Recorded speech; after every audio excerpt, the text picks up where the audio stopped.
Hi, I'm Don Cantor, former co-director of JLIC at Johns Hopkins University and current director at the Richmond Jewish Learning Experience in Richmond, Virginia. And I'm Alex Ozar, co-director of JLIC at Yale University, and this is the Torah JLIC podcast. JLIC supports thousands of young Jews in their college years and beyond, providing them with the nourishment they need to sustain an upward trajectory of Jewish commitment and growth as they enter into the broader world. And the animating engine of that effort, that has always been and will always be Talmud Torah, high-level, richly meaningful, thoughtfully creative Torah learning, ambitiously attuned to the realities of where our students are. On the Torah JLIC podcast, we hope to share some of that Torah with you. Thanks for listening. On this episode, we get to talk to Rabbi Joe Wolfson. Rabbi Joe studied at Yeshivat Har Etzion and Beit Morat Shah and received his smicha from the Israeli chief rabbinate. He earned degrees from University College London and from Cambridge, where he was president of the Jewish Society. In 2015, Rabbi Joe and his wife Corinne moved to Manhattan to serve as the directors of JLIC Downtown at the Bronfman Center of New York University. Together, they pioneered projects such as the Gangsters and Gedolim tours of downtown Manhattan, the Jewish Eats culinary social experience, the 929 Daily Tanakh program, and the Killing COVID with Kindness volunteer project, for which Rav Joe was recognized as one of the Jewish Week's 36 under 36. In 2022, they returned to Israel with their children Mika, Tal, and Barak, where they launched JLIC's first young professional community in Tel Aviv. Rabbi Joe is also the director of Abraham's House, a division of JLIC which focuses on working with communities of students and young professionals to donate their time and charitable giving to help vulnerable groups and those in need. Welcome, Rav Joe. Hello, Don. Hello, Alex. Thank you so much for coming on. Honored to be here. My first question is, was it always your plan to be a rabbi for JLIC? It was not always the plan to be a rabbi for JLIC. It was not always the plan to be a rabbi. But I did begin to start thinking about being a rabbi whilst on campus myself. I guess you could take the story back there. Much more Cambridge than Gush, I always say. And no, the plan was not to work for JLIC. The plan was not to work on campus. The plan was not to be in America. But Hashem and Rabbi Schrader have different plans. How did it work? What happened? This is a funny story, which most people don't know. It was actually a finalist to be the Gemeinderabbiner, the chief rabbi of the city of Basel in Switzerland, which was the path not traveled when NYU came up out of nowhere. And both JLIC colleagues, Rabbi Gideon Black, who had been at NYU for 4 years and went on to head up placement for JLIC, brought us into the picture, and Rabbi Yehuda Sana, who has many titles, but including the director of the Bronfman Center and the original JLIC rabbi at NYU, swooped in and took us away from our future in Switzerland. And we decided to go with Manhattan over Basel. And here's the funny thing. We decided to do it because it would be an adventure, and New York's supposed to be a cool place.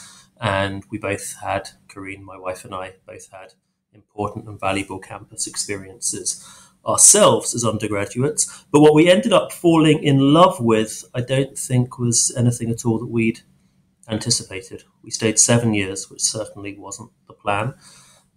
We thought probably 3 years, 4 years. And we really fell head over heels with the place and with the work and with the opportunities. What did you fall in love with that you didn't expect? The basics, as you both know, are wonderful and tremendous and beautiful. The opportunity to spend great time in such a formative part of young people's lives within the university setting. Beyond just the wonderful basics, we fell really hard for the city of New York, and in particular Manhattan, and in particular downtown Manhattan. I had a personal chumrah to try never to go north of 14th Street, terra incognita for me. And what it means to build a young, vibrant Jewish community within an urban setting.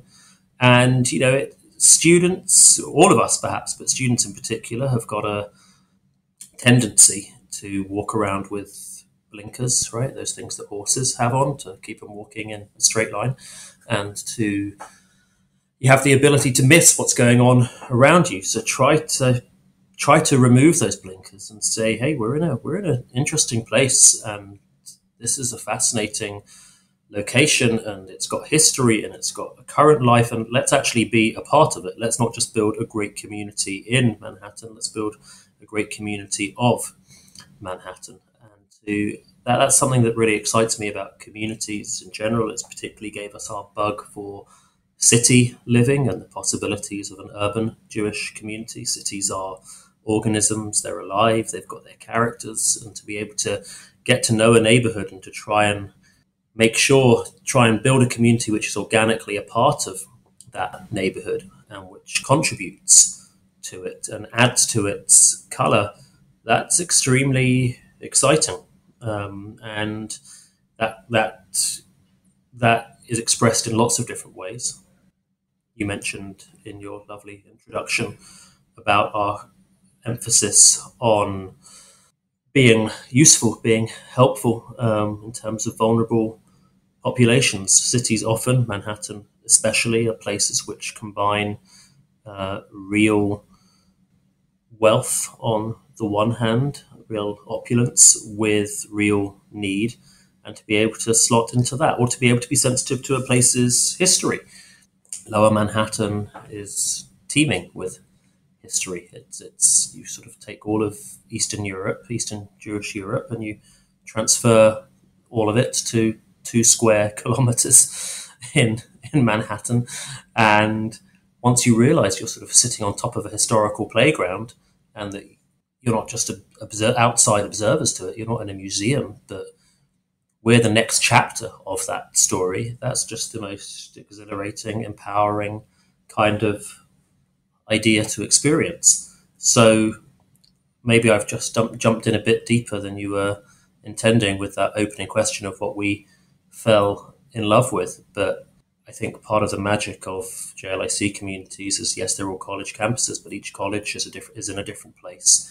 And to be able to really get to know the place and delicately and skillfully build a community reflecting the best elements of that place and what it means to be Jewish in that time and at that place is just a wonderful experience.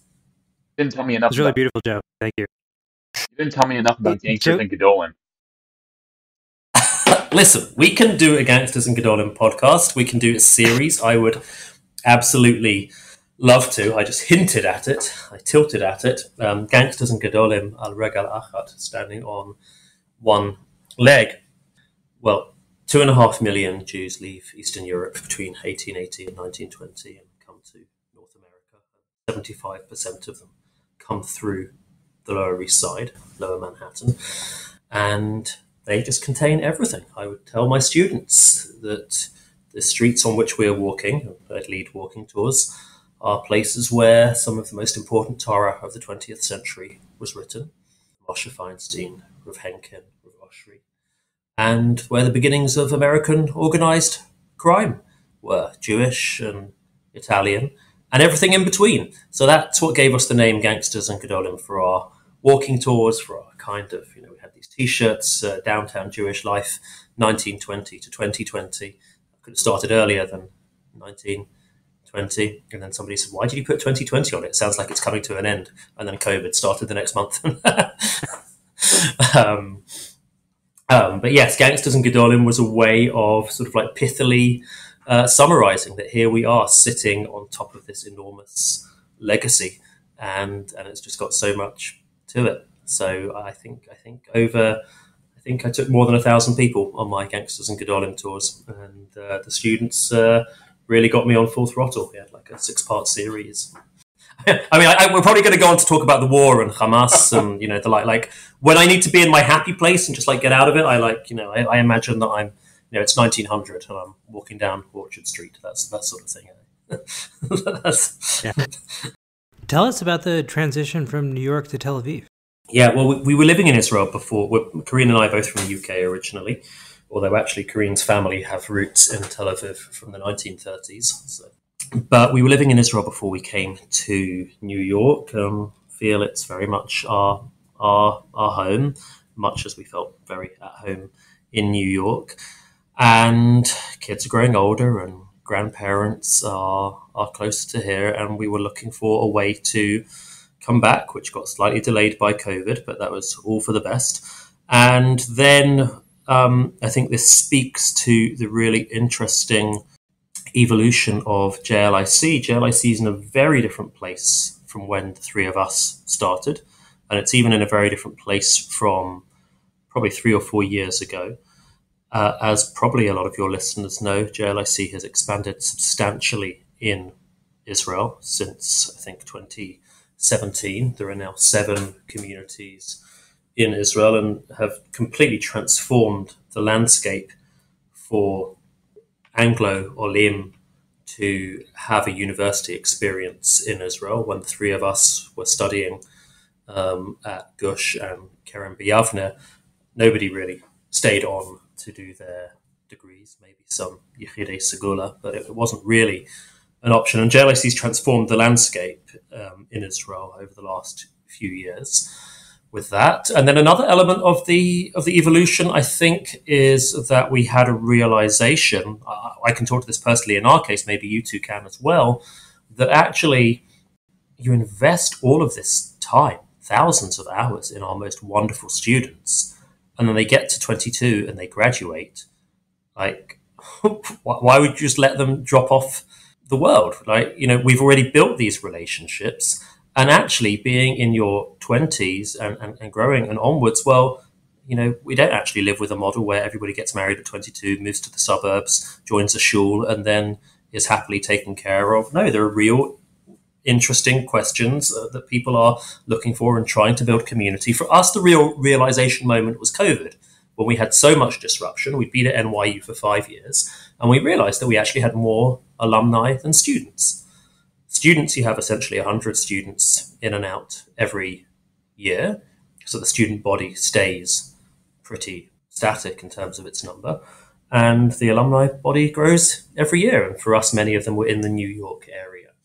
And so all of these trends came together, Israel and JLIC looking at older demographics as well, and we have a lot of gratitude to the people who make the decisions. Do we name drop our superiors on this podcast? Rabbi Ross, Rabbi Schulman, Rapini. Yeah, we get bonuses for each one you mentioned. Okay, great, excellent. Who really had the vision that we could build something really interesting and important. And Tel Aviv over the years has become has relatively recently become a huge hub for English-speaking Olim from around the world, many of whom are alumni, are collective alumni, many of whom are adjacent to it. We had some pre-existing relationships in Tel Aviv with a number of shuls, and it was definitely experimental. It feels like a long time ago. It was actually 18 months ago. So 19 months ago, October 2022, we arrived, and it's been wonderful. It's been amazing. There is just so many interesting, committed, deeply talented, diverse people making up our community, many from the US and Canada, but from the UK and South Africa and Australia. And also, it should be said, from Israel as well. We began by calling ourselves Kehila Shel Olim, a community of young immigrants to Israel, at which point, after a certain point, one of our community members said, maybe we should reconsider the title, because she was born in the Galil, and her father is Taimani, and there are a good number of others as well. So we've changed to Kehila Shel Tz'irim Mikol Rachavi Olam, a young community made up of people from all over the world. And like Manhattan, we get to build a community in an urban environment and explore all of the interesting possibilities that building a Jewish community in a city has. And it's been wonderful, even if at the same time there's been quite a lot of noise in the background. We joke, we moved to New York in 2015, and pretty soon after, American politics kind of went off the rails. And then we moved here, and within a few months, there was a judicial reform followed by a terrible war. So Karine and I are offering ourselves, any country looking to destabilize its politics, feel free to give us a call. Make us an offer. We'll see what we can do. Seems like you just crawled out of COVID in New York, and jump right into it in Tel Aviv. Yeah, so maybe we'll come on to talk about it. We've worked very hard, and we have had the huge zechut of being able to coordinate many hundreds of our community members. The community has grown threefold during the war, and help people be useful, whether that be with mefunim, evacuees in Tel Aviv being a place with many hotels, of course, which accepted thousands of internally displaced people from the north and the south, for chayalim, for mishpachot chatufim, families of the kidnapped, for whom Tel Aviv has become a major base. There's been a huge amount, still is right now. I mean, tomorrow one group of our community is going to Be'eri to rebuild and repaint structures. Another group is going also down to the Negev near Rahat, to the Husseini family, whose daughter was the sole victim of the Iranian attacks before Pesach. We've built a relationship with the family. There are people volunteering at Hostage Square every day. There are activities taking place in the hotels for the evacuee kids who are still there. But all of this is to say, this is a very long way of saying that all of this came out of COVID in Manhattan. When people say, like, how did you do that? How are you able to build and just very quickly scale apparatus in order to find ways to have hundreds of people being useful? The answer is, well, we did it before, not that long ago in Manhattan. We certainly never thought that COVID was going to be a dry run or a rehearsal for something much bigger. But that's what happened. And of course, we wish there had never been a pandemic. Of course, we wish there wasn't a war. Absolutely. But you deal with the hand that you're dealt. And it's been just inspiring to watch what a young community can do. It was inspiring to watch from here, too. Joe, could you take us into those first few hours, days, weeks, months after October 7th, both in terms of the nuts and bolts of how you pulled everyone together to do the amazing things you did, and in terms of what it felt like, what was on your hearts and minds? I understood pretty soon that this was big. This wasn't something of the kind of I didn't quite understand the scale of it immediately, but I knew I needed to be in action mode more or less straight away. Already Motzei Shabbat, October 7th, when it was still Chag in the diaspora, we were putting together a landing page. We were beginning to build out our group. October 8th, our group became a way of just being able to frenzy, directing people for needs. Kikar Dizengoff, this famous important square in the center of Tel Aviv, which had been in the headlines for the Yom Kippur prayer services, which were disrupted there as part of the judicial reform protests, suddenly became this impromptu packaging site of clothes and food. And it was an astonishing period.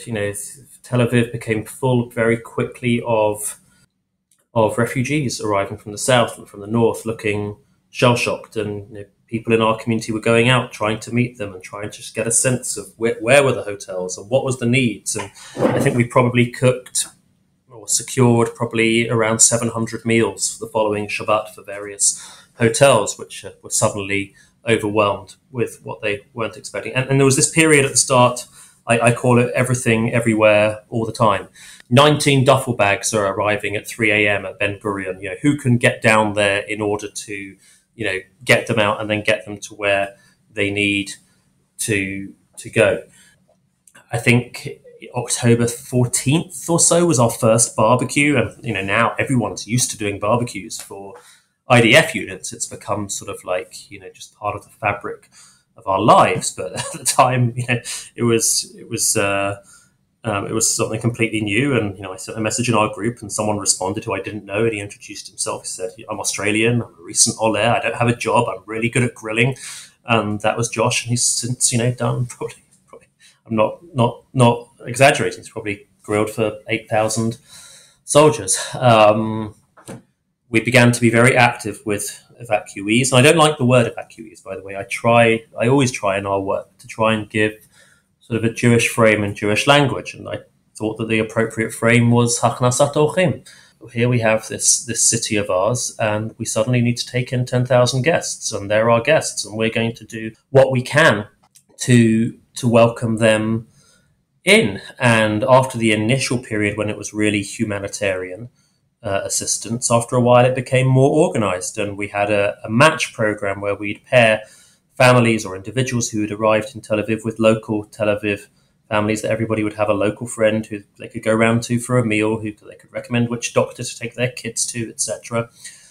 We would take, we got to know an ice cream van man, and a number of times we hired his ice cream van for the day and drove around hotels in Tel Aviv. I highly recommend it to everybody to spend one day of your life as an ice cream man. You can save yourself thousands of dollars in therapy. You just sort of like turn the corner and the music's playing and you're just like greeted by screaming, delighted kids. And at the same time, as you had that kind of experience, you also had just the devastation. Just to give it something that people at a distance might not be able to quite picture without being told so explicitly. You would have shiva tents popping up on street corners randomly, and nobody on the street had lost anybody, but it was somebody from Nahal Oz or Be'eri whose family, might have had one family member killed, one family member kidnapped, and in normal times, someone in a community like that or Sderot, you sit shiva and the whole town turns out. But you're having to sit shiva at the same time as you're being evacuated to a place where you haven't got any local connections. And so another WhatsApp group sprung up as a side group of just immediately being able to try and notice where there was need for Shiva Minyanim and visits and the like. We had one person who was delegated specifically, and I should say trigger warnings, this is distressing. There was one person who was delegated specifically to be the contact person for our community with Chavrot Kadisha, burial societies. And he would put a message in the group and he'd say, we need 5 people in Cholon and 6 people in Bat Yam tomorrow morning at 7 a.m. in order to dig kvarim, in order to prepare burial plots, because the whole system was just so overwhelmed. And during those days, the group could have 10 messages in it every minute. And I would try to pause the group at that point and, turn stop messages just that everybody would be able to see it. There was a donor whose money was earmarked just so that anybody could jump in a taxi whenever there was a need to be able to respond to that call. And so now those examples, the ice cream van and the grave diggers, and who are we were talking about, like 24-year-old Olim, right? The pendulum swing of emotions in those early days, not just emotions, but of experiences, of this sense of Am Yisrael and solidarity, and we're going to give the warmest embrace we can to people who've been through so much, and you get so much love returned. You get that ice cream van end of the pendulum swing on the one hand, and on the other hand, you have just the unimaginable bleakness that none of us could eat, which we just don't associate with the period of history that we're living in. So those are the first months, and they were a lot. They really, really were. So Joe, could you share with us some of the Torah that you were drawing on to keep yourself and your community going at that time? There's one piece of Torah that I'd love to share with you both a bit more in depth. But before that, it's worth just talking about the experience of teaching Torah at this time. You're both very sensitive and excellent teachers of Torah, and you'll be familiar with that. The same text looks different and is read differently and gives out different meanings depending on where it's being read and when it's being read. And that can be true in the life of an individual, that where you are in your life impacts how you read a text. You've got different lenses on, but also with a broader political and societal lens on. And it was it was a profound and strange experience. It still is, but certainly in those first months, right? Of course, we talk about October 7th being Simchat Torah, but the framing for the Jewish educator is that that's the beginning of Bereshit. Like every Bereshit every year for everyone who is a Jewish educator, it's a special time of year, right? You're sort of like reliving those stories, these classic stories that we reread again and again, and it was almost scary that the drashot would seem to write themselves. There was never a moment for all of Bereshit, from Bereshit through Vayechi, where I had to think, like, what am I going to say this week? The verses just like jumped out of the Torah. You know, when Avraham, gets his fighting men to chase after Lot, who has been kidnapped, suddenly this story takes on, a completely different tone when that's the week when forces first go in. When Yitzchak, Perek Kafvav, chapter 26, it's a strange chapter, and it's really the only chapter that Yitzchak has where he is the active figure, where he's not being acted upon, but he is the one, he's the playmaker. And it's a strange chapter where he seems to be doing the same things that Avraham was doing, but read this year, it's taking place in Eretz Gerar, which is exactly what we call today Otef Aza, before the desert really begins, this very agriculturally rich area. The wells which his father had dug had been filled in by the Plishtim, and he fights to get them back, and he digs those wells again, and he calls them the same names that his father had called them.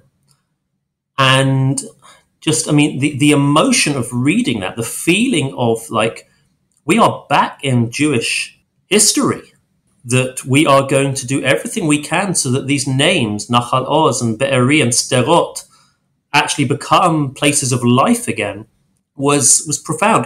And it's carried on until now. We're now deep in Bamidbar as a way of measuring the year. The Meraglim, right? Parashat Shlach this year. How do you look at Eretz Yisrael? Do you look at it with fear? Do you look at it with, we can't? Or do you look at it as Kalev and Yehoshua did? And you might remember the Midrash that Rashi brings, where the spies say, Eretz ochelet yoshveha. It's a land which devours its inhabitants. And the Midrash says that as the spies toured Israel, there was just like a pandemic. There was death everywhere, and there were funerals all around, and that was terrifying for them. And they returned and said, it's a place of death. It's a place which devours its inhabitants. And Kalev and Yehoshua said, no, that's not the point. The point was God caused those funerals to take place in order to distract the inhabitants so that you could go around unimpeded. And I actually didn't drush on this. I didn't teach this. I was just thinking it to myself. But we've had that experience this year. This is a land which is full of funerals. Funerals have been so much a part of the experience of this year. And the spies' response is so understandable, right? You can really, you don't actually have to work that hard, wrong as they are, but to understand where they're coming from. It's a terrifying thing to witness. And the challenge of Yehoshua and Kalev is seeing beyond that. So even now, even 9 months into the war, the Torah seems to, just... let's take this week's parasha. I don't know if this is going to go out before Shabbat. This is also a parasha of death. Miriam at the beginning of the parasha, Aharon towards the end, both in chapter 20. And what we learned this week in my Monday night class, in fact, it's really fascinating. Chazal draw out parts of Miriam and Aharon's life, which has never been made explicit in the text, and they draw it out at the moment of their death. When it comes to Miriam, Miriam dies in Kadesh, and the people cried out for water. And Chazal say, because Be'er Miriam, there was a well which was there through the zchut of Miriam. She'd sung the Shirah at the sea, and therefore she was able to give Israel access to water, which had them for 40 years. And with Aharon, this is really remarkable, right? Because every child knows that who is Aharon, Ohev Shalom v'Rodef Shalom. If you think about it, like, where's the story in Chumash which that's based on? Where's Aharon as Ohev Shalom v'Rodef Shalom? We don't really have that explicit. And Chazal link it into the moment of his death. Vayivku kol b'nei Yisrael. Says Rashi, ha'anashim v'hanashim, both men and women. Why? Because how many marriages had been saved by Aharon, who was just this person who would go to every couple and bring them back to one another. And Am Yisrael wept for 30 days over Aharon. And Chazal built into that Aharon was just this sort of like pastoral genius who would just, everywhere he went, just not the Kohen Gadol of, precise measurements, control, korbanot, but the person who would bring shalom between one another. And what we spoke about in Shiur this week, without even really meaning to go there, but the circumstances bring it out, how much you learn and appreciate about a person's life at the moment of their death. How many stories do we see family members discovering about their loved ones that they never knew during the life of the person that they had lost? Right? Mountains suspended by a hair. The life that we know of a person, whether it be the textual life of Miriam and Aharon, or whether it be just our exposure to people, actually below the surface there's so much. And the fact that Chazal append these midrashim not to any other moment in Miriam and Aharon's life, but to the very moment of their passing, that as they leave us, we appreciate them, that seems to express a truth about human existence which we've become so profoundly aware of this year. But that's not the piece of Torah I want to share with you. Sharing, please. That would have been enough, but we'll take anything we can get. I want to talk about Megillat Ruth, which we read at Shavuot. And the piece that I've really been living with, it actually seems like a technical question, but sometimes the technical questions have got real power and meaning to them. And the question is, when does Ruth take place? Right? It's presented to us as one of the Megillot. It's not presented within a sequence. And the answer to that question, I think, is actually amazingly powerful, because Ruth begins, of course, Vayihi b'mei shvot hashoftim. It was in the days when the judges judged. In other words, it's time of Shoftim, time of the book of Judges, but it's not included in Shoftim. And it seems pretty straightforward as to why it's not included in Shoftim, because Shoftim is a book that just describes the decline, the decay, the falling apart of Israelite society, religiously, morally, socially. And what begins with a period of optimism, that perhaps, this people will make a go of the society in the land, ends with the most terrible war, this rape, this pilug within the people. And the book ends, Bayamim hahem lo haya melech b'Yisrael. In those days, there was no king in Israel. Isha yashar ba'einav ya'aseh. Each would do as was right in their own eyes. And though our audio listeners will not be quite able to appreciate the visual cue that I want to show you both, but my argument, my contender for the most perplexing page in all of Tanakh is this one.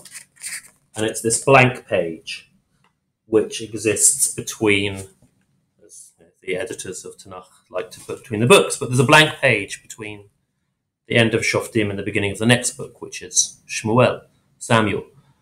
And why is that the most profoundly perplexing page? Because Shoftim ends with this civil war in which tens of thousands die and which the fabric of society is just being torn apart. And then you turn over the page and a young boy is born. And his name is Shmuel. And prophecy returns to Israel. And within not very long, there will be the beginnings of melucha, of leadership, of kingship, of royalty. And Jewish history suddenly now seems to be back on track, and it's the book of Shaul and of David, and eventually of moving towards a mikdash. And how? That blank page. How does Jewish history get itself back on track? How does a society course correct from the moment of complete dissolution, Ish hayashar be'einav ya'aseh. And the answer is Ruth, because Ruth begins in Shoftim, as we said with that first verse, but it ends in Shmuel, right? We have this marriage of Ruth and Boaz, and we have all of their descendants, which within a few generations will arrive at David. And if you want a textual hook, which is nice, the women of the town come to Naomi at the end of the book, and she's cradling her grandson in her arms, and they say, wow, Mazal Tov, so wonderful, we're so happy for you, and your daughter-in-law, wow, she is something special. Hi tovalach misheva banim. She's better for you than 7 sons. And that curious phrase of somebody being better for someone than a number of sons only appears in one other place in Tanakh, and that's the beginning of the book of Shmuel, when Elkanah says to his wife Hannah, who is unable to have children, and she's distraught about that fact, and he says to her, why are you so upset? I'm better for you than 10 sons. And now that's a top scorer in terms of stupid things husbands say to their wives which completely don't work, but that's not our topic for now about him not getting the moment. The point is that just that phrase is a nod to the end of Ruth, that Ruth has got 2 legs, and the first leg is implanted within the world of Shoftim, that dark, terrible moment, and the next leg, the end, is planted within the book of Shmuel, of moving towards a brighter day and optimism and a direction returning. And Ruth is the answer, because it's not about the big people. It's not about the kings. It's not about the armies. And here I can nerd out on Russian literature, where this is like a big theme, and Tolstoy sort of like mocks the big man of history approach to how events take shape. It's not about Napoleon, it's not about the Tsar. And there's this, my argument for the best book of the 20th century, which nobody knows, is a book called Life and Fate by Vasily Grossman, which is written a century after War and Peace, and it takes place within the Battle of Stalingrad. Grossman was actually a reporter on the front lines for the Soviets, and it's this book in which he argues that Hitler hands the sword of tyranny to Stalin at Stalingrad. But he has this beautiful idea that actually, despite this terrible tyranny which is taking place, it is all about the relations between small people, between the little people, which is the greatest potential for resistance to that. Can I read a quote from it? Yes. So as we listen to this, just think Megillat Ruth and think our world right now. Here's what Grossman says in Life and Fate. I have seen that it is not man who is impotent in the struggle against evil, but the power of evil that is impotent in the struggle against man. The powerlessness of kindness, of senseless kindness, is the secret of its immortality. It can never be conquered. The more stupid, the more senseless, the more helpless it may seem, the vaster it is. Evil is impotent before it. Human history is not the battle of good struggling to overcome evil. It is a battle fought by a great evil struggling to crush a small kernel of human kindness. But if what is human in human beings has not been destroyed even now, then evil will never conquer. Wow.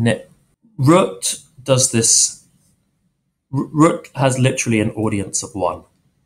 Orpah's gone. Orpah's gone back. And when Ruth says, I'm staying with you, I'm not leaving you, there's nobody else there to see it apart from Naomi. And history changes. Like, we're so used to the story of Ruth that we have to remind ourselves of the radicalness of the argument. This Moabite foreign, from a despised people, does something beyond what could ever be expected. And no one's there to tweet about it. There's no likes, there's no shares. It doesn't go viral. But history changes. History changes dramatically. And that is the power of Ruth. I mean, I hope that the Nimshal is clear.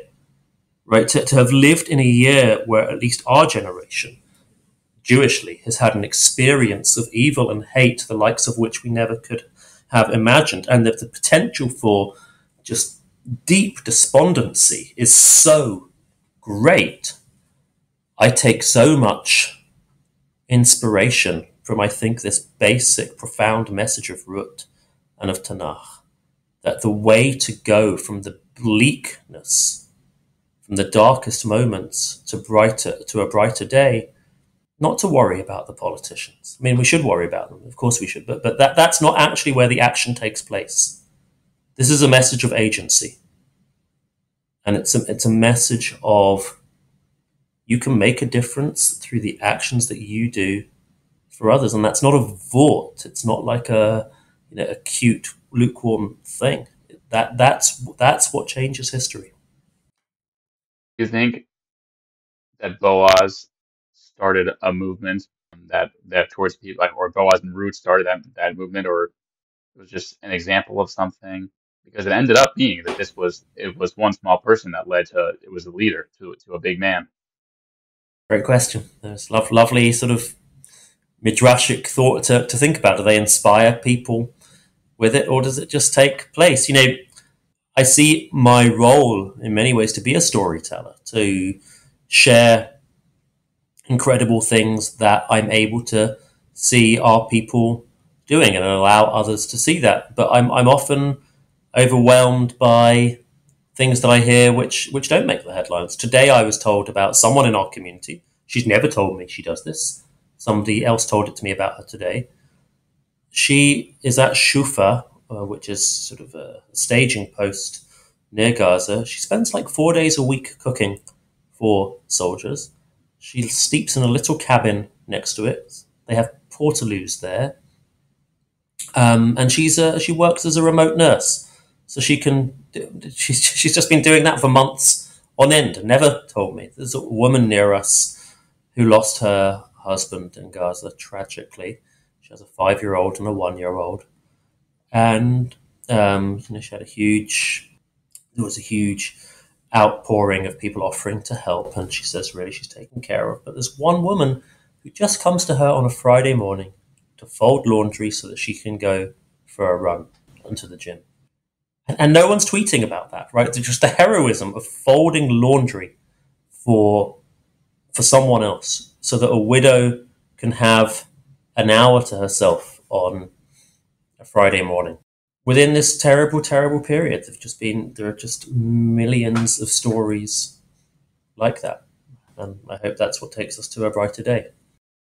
How do you sustain that? It just, especially when things can seem so bleak, it seems easy to get distracted by the bigger things and what's the bad things are going on with politicians and how people frustrate us. How do we maintain this attitude? You can ask that question on a number of levels. You can ask it for how does an individual do it? And you can ask it as people who are running communities. How do you continue to get people to do things and to see the moment? Well, first of all, is just to question the terms that you used. Getting distracted by the bigger picture. This is the big picture. The magic of this work is that it does restore a sense of agency to people. My proudest achievement of this war has been that almost nobody has left from our community. Why wouldn't you leave? If a terrible war breaks out, you might not have a job, all of your family and friends are elsewhere. And the answer is because you can feel useful and you can feel connected. And, to know that you are needed is one of the most empowering experiences to have. And so the more that you share that with people, the more that you reduce the impediments to doing these things, the easier it is. But you're right, the energy, the fuel in the tank can run low. And then you need to dig deep. You need to take advantage of the calendar, Jewish calendar, to be able to say, well, now it's Hanukkah, or now it's Purim, now it's Pesach, and that gives us this nudge in a certain way. You find stories to connect to. Sadly, a discovery of mine, true in New York, true in Israel, true everywhere, never ever assume that the most basic things are taken care of. something might be on the headlines of newspapers around the world, and yet, beyond the journalists who are writing about it, nobody is actually showing up to the story that is unfolding and saying, hey, what can I do to help?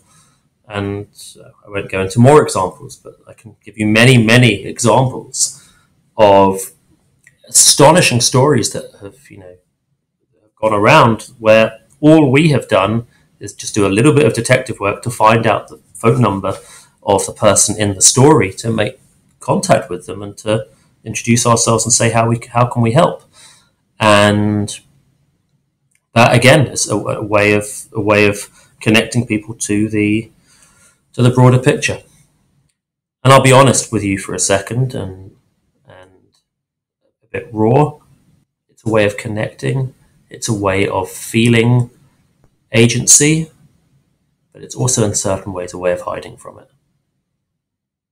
Meaning, by staying so, before I get that, let me say the following, because we started off by talking about JLIC and talking about building a community in Israel. Last year, the year before October 7th, was very, very difficult for everybody, but for Olim especially, because Israeli society was tearing itself apart from the inside. And we work with hundreds of people who have moved heaven and earth in order to move across the world to the place that they have always, been told was, this is the Jewish home. And then suddenly, my mashal was, a family constantly invites you for Shabbat. Alex would love to have you at our Shabbat table. It's so special. You'd love the nigunim. And then you get there and they're throwing plates at each other and they're on the verge of divorce. Now, what do you do as the guest? You sit awkwardly at the table, right? And you say, this wasn't what I was expecting. And that was the experience of Olim prior to October 7th. And post-October 7th, and this is me talking about the meta-story of our community, I think you've had an absolute fast-forwarding of acclimatization, of feeling deeply connected and a part of it. Not often Anglo-Olim will spend a decade or so on the outside of, feeling that they're sort of onlookers, but we're not onlookers anymore. We've been able to be so involved in so many different elements. We've met so many people. We've provided such important services. That has brought us into the Israeli bloodstream in a far quicker way than we ever had before. What I hinted at, and that's critically important. What I meant about how it's also a way of hiding, because it's action, action, action, and that can be a way to not stop, to cry, express your grief, and feel just the hurt and the pain. And I think it took me until Yom HaZikaron, right, which is, of course, a long time after October 7th, in order to be able to really sit with that. And I don't think I'm alone with that. I think there is an Israeli tendency to sort of rush into action, must do. And it's a beautiful and inspiring thing on the one hand, but it also brings with it a cost. Well, it's been amazing to hear your eloquence and depth of insight now. And you should know that in addition to the incredible impact you and your community have had on the ground, it was also a source of deep comfort for those of us thousands of miles away, feeling helpless and useless, to know that people like you and Corinne and your extraordinary community were doing the incredible things that you all were doing. It meant a huge amount. To take us home, you talked about the reinstitution of prophecy. I'm not a prophet, not the son of a prophet. I don't know if you are or not, but I'd be curious, eager to hear what you're expecting, what you're thinking for the next few months, what your hopes and fears are. I'm not a Navi, nor the son of a Navi, but but I think when you read Tanakh, you see that the role of the Navi is to present a different picture to the society, to what the people are feeling. The Chokrim, the academics, those academics, like to talk about Isaiah 1 and Isaiah 2, that the book of Yeshayahu seems to be made up of different prophecies at different times, because the first 39 chapters are prophecies of rebuke, fat and self-contented people. And then the chapters from 40 onwards are prophecies of nechama and of comfort and of lifting people up. And so how can it be the same prophet? It must be two different people. But the Mesorah says Yeshayahu Chadhu. Yeshayahu is a single book and it's a single prophet. And the way in which I understand that, and I think I saw this in an interview originally with Aviezer Ravitsky, who said that even if the historical truth is with the biblical critic, the religious truth is with the Mesorah, that the role of the prophet is to critique a society that is self-satisfied and is overly confident in itself. But when the people are down, it's to raise them up and to say, you're going to be okay, and you're beautiful and you're wonderful. And you don't need to be a prophet, I think. I think anyone who has got something of a platform from which to speak, who sees people and has a vantage point on society, can follow that model. And the role of the Navi that we don't have right now, but the role of Rabbanim and community leaders and JLIC couples, is to say to our communities and to Am Yisrael in this extremely depressed moment, it's going to be good. It's going to be okay. We've witnessed so much beauty. We have seen such incredible strength of our society. And we've witnessed things we never expected. My cousin's son, who is dearly beloved to me, wonderful, talented musician, sweet character, sweet personality, was injured in Gaza. Rocket hit the house that he had entered. And he said to me afterwards, they called us the TikTok generation, but they're not. And we've got problems. We've got some real problems. We've got some real external problems. We've got some real internal problems. We do. But we've got some remarkable things as well. And we can both hope and pray, and we can also act that those ones come out on top. Well, I think the spirit of the unified Yeshayahu is alive. Joe, thank you so much. B'simcha rabba. Invite me back to talk about gangsters and gedolim anytime. Yeah. We have so much talent within the JLIC stable, and it is such a joy to be able to talk to both of you. Thank you for taking this project forward. Thanks, everybody.